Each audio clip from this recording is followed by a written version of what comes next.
سوال ہے کہ جنت میں لوگوں کو کس طرح پتہ چلے گا کہ کون آدمی کون سے نبی ہیں، کہ یہ حضرت یونس ہیں یا حضرت یوسف ہیں، کس طرح پتہ چلے گا؟ اللہ تعالیٰ بتائے گا، ان کو پوچھتے پھریں جنت میں، پوچھیں لوگوں سے تو وہ بتاتے چلے جائیں گے،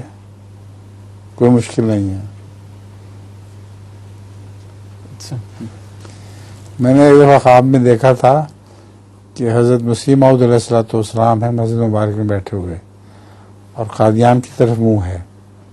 اور وہاں سارے انبیاء آئے ہوئے ہیں، گزشتہ جتنے بھی انبیاء ہیں وہ سارے وہاں پہنچے ہوئے ہیں۔ تو اس کی تعبیر تو یہ بنتی ہے کہ حر الانبیاء فی حر الانبیاء جلیل اللہ فی حر الانبیاء، کہ اللہ تعالیٰ کا ایک پیغمبر ہے بہادر جو مختلف انبیاء کے حلیوں میں ہے، مگر اس وقت میں اگر چاہتا پوچھتا تو مجھے بھی پتہ چل جاتا کہ یونس کون سے ہیں اور عیسیٰ علیہ السلام کون سے ہیں۔ ساری دنیا کے نبی وہاں اکٹھے ہوئے تھے۔